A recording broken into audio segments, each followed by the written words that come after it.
గారు వస్తున్నారా కాబట్టి సైలెంట్గా ఉన్నాం మాట్లాడదు అని ఆగిపోయారు అనుకోండి, మనలో ఏమున్నట్టు ఆ ఉప్పుకి సారం ఉన్నట్టు. అంటే అమ్మ మా అమ్మ ఉంది ఇంట్లో, మా అమ్మ ఉన్నప్పుడు నేను ఇలా చేస్తే మా అమ్మ తిడుతుంది అన్న భయం లేదనుకోండి, దాని అర్థం ఏంటో తెలుసా, మనకు ఉప్పు లేనట్టే లెక్క. అర్థమవుతుందా? లేకపోతే మనం ఫర్ ఎగ్జాంపుల్ మనం ఏదో గొడవ చేస్తున్నాం, ఓకే, మనం అక్కడ ఉన్నామంటే ఆ ప్లేస్లో అది ఉండకూడదు. అంటే చుట్టూ ఉన్న చెడు ఆటోమేటిక్గా ఆగిపోవాలి. అంటే ఇంతకుముందు ఉప్పుని ఎలా యూజ్ చేసేవారంటే మనందరికీ తెలుసు, మమ్మీలు అంటారు. ఈజిప్ట్లో మమ్మీలు ఇప్పటికి కూడా నిల్వలో ఉన్నాయంట. అంటే ఎప్పుడో చచ్చిపోయిన వాళ్ళ బాడీలు ఇప్పటికీ ఫ్రెష్గా ఉన్నాయంట, శవాలు. అవన్నీ ఎలా ఉన్నాయంటే ఉప్పు వేసి భద్రపరిచారండి. అంటే ఉప్పు ఉంటే ఏమవుతుంది అంటే మనకి ఫ్రిడ్జ్ ఎలాగా, ఏదైనా కూర పాడైపోతే, కూరగాయలు పాడైపోతే ఫ్రిడ్జ్లో పెడతాం. అలాగా ఉప్పులో కనుక ఉంచితే సో మనకి ఏంటంటే అది పాడవుతుంది. సో దేవుడు మన నుంచి ఏం ఎక్స్పెక్ట్ చేస్తున్నారంటే మనం చుట్టూ ఉన్న వాళ్ళు ఎప్పుడు చెడిపోకూడదు, ఓకేనా, చెడు ఎప్పుడు ఆగకూడదు. అలాగే మనలో ఉండే వెలుగు ఇతరులకు ప్రకాశం కలగాలండి. మరి అలా వెలుగు మనలో నుంచి వస్తుందా? ఓకేనా, దేవుడు ఇంకా ఏం ఆశిస్తున్నాడో కూడా చూద్దాం. దానికి ముందు నేను ఒక చిన్న స్టోరీ ఒకటి చెప్తాను. అదేంటంటే, సో ఇది కూడా మనందరికీ తెలిసిందే. ఒకసారి ఒక ఆయన ఒక హోటల్కి వెళ్ళాడంటే, ఒక హోటల్కి వెళ్తే ఆ హోటల్లో పెద్దగా ఏమీ నీట్గా లేదు, అంబియన్స్ అంతే చిరాకుగా ఉంది, ఆ ఏగలు అవి తిరుగుతున్నాయి. సో ఏం కావాలని అడిగేవాళ్ళు కూడా లేదు.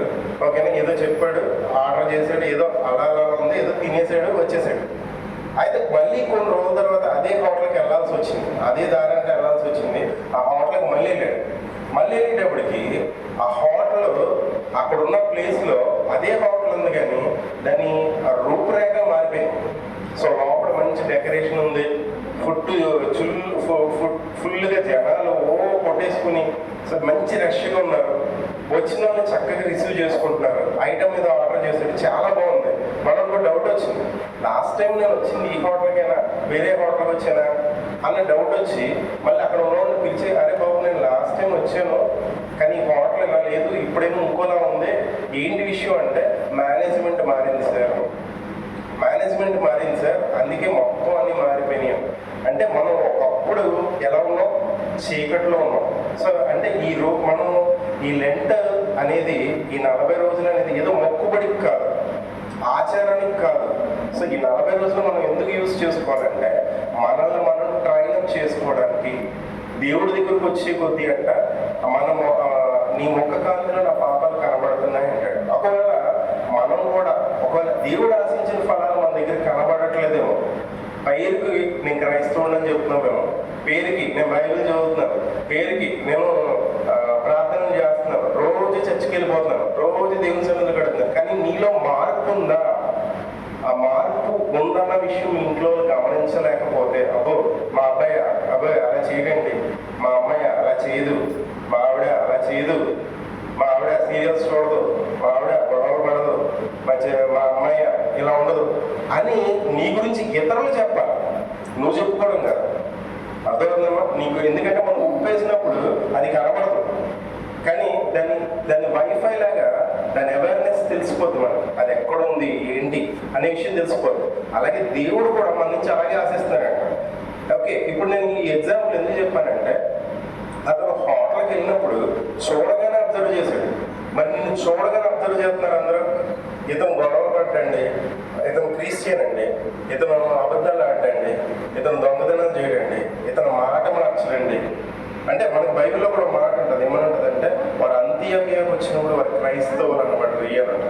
అఫ్కోర్స్ మనం ఈ వాక్యాలు చాలాసార్లు విన్నాయి, ఈరోజే కొత్తగా ఉంటుంది కదా. ఓకేనా, ఒక చిన్న ఎగ్జాంపుల్ చెప్పిన. ఒక ఆయన ఉన్నాడంట, ఆయన మంచి సైంటిస్ట్, ఆయనకి తెలియని నాలెడ్జ్ ఏమీ లేదు, అంటే మంచి మెడికల్ ఎక్స్పర్ట్ అనమాట. ఒక మనిషిని చూసాడంటే వాడికి దగ్గు వస్తుందంటే అది ఏం కాదు, ఎన్ని రోజులు బతుకుతాడు, లేదా ఏ మెడిసిన్ వాడాలి అని చూసి చెప్పేస్తాడు. అతనికంటే ఒక రోగం వచ్చిందంట, అడుగుతున్నాడంట, అయ్యగారు మీకు ఏదో రోగం వచ్చింది ఏంటండి అంటే, నాకు వచ్చింది ఈ డిసీజ్ కనుక మందులు వాడకపోతే చచ్చిపోతారు, ఇది వాడాలి, ఈ ఎక్స్రే తీసుకోవాలి, ఈ ట్రీట్మెంట్ వాడాలని చెప్తున్నాడంట, కానీ అది వాడలేదంట, చచ్చిపోయాడు. అదే ప్రాబ్లం ఇంకొక అతనికి వచ్చిందంట, చదువులేని అతనికి. ఓకేనా, చదువులేని అతనికి వచ్చిందంట, అతనికి ఏం తెలియదు దాని గురించి. ఓ మెడికల్ షాప్కి వెళ్ళాడు, బాబు నాకు ఇలా ఉంది ప్రాబ్లం అని చెప్పాడు. ఓ టాబ్లెట్ ఇచ్చాడు, అది ఏం టాబ్లెట్ కూడా తెలియదు, వేసేసుకున్నాడు, బతికిపోయాడు. ఇప్పుడు వీళ్ళిద్దరు ఎవరు తెలివైన వాళ్ళు? చదువుకోలేనాడు, తెలివైనాడు. ఎందుకని అంటే మనం కూడా ఏంటంటే చాలాసార్లు మనం ఎప్పుడైనా వాక్యం వింటున్నప్పుడు ఎలా ఆలోచిస్తామంటే అవతలడు ఎలా చెప్తున్నాడు, ఈ వాక్యం ఇంకెలా చెప్పొచ్చు కదా, ఇంకా ఈ రిఫరెన్స్లు కోట్ చేయొచ్చు కదా, లేకపోతే నాకు తెలిసినంత బాగా చెప్పట్లేదు, అబ్బే బాగా చెప్పట్లేదు. మనం ఏం చేస్తున్నాం అంటే అవతలకి రేటింగ్ ఇస్తున్నాం. ఇక్కడ రేటింగ్ ఇచ్చుకోవాల్సింది ఎవరికి తెలుసా? మనకి. ఇప్పుడు వాక్యం చెప్తున్నానంటే నేను మీకు చెప్తున్నట్టే కాదు, నాకు కూడా వినపడుతున్నట్టే. ఓకేనా? అంటే దేవుడు మనతోటే మాట్లాడుతున్నాడు. అంటే ఒక వాక్యం నుంచి దేవుడు మనతో మాట్లాడుతున్నాడు అంటే అర్థం ఏంటో తెలుసా? మనతో మాట్లాడుతున్నట్టే. ఇప్పుడు ఈ మాట ఎవరిని అడుగుతున్నాడు తెలుసా? మనల్నే అడుగుతున్నాడు. 3 ఏళ్ళ నుంచి పరీక్షిస్తున్నాడంట. ఒక్కసారి 3 ఏళ్ళు మనం వెనక్కి వెళ్దాం. 3 ఏళ్ల క్రితం మనం వెనక్కి వెళ్దాం. జనవరి 1st మనం ఏం ప్రమాణం చేసాము? క్రిస్మస్ రోజున ఏం ప్రమాణం చేసాము? గుడ్ ఫ్రైడే రోజున ఏం ప్రమాణం చేసాము? ప్రభు నా పాపాలు క్షమించదండి. సో నిజమే ప్రభు, యూదులు సిలువేస్తారు ప్రభు అని అంటాం కదా. ఒక పాట అంటది, పాట నేనే ప్రభు నిన్నప్పగించేది,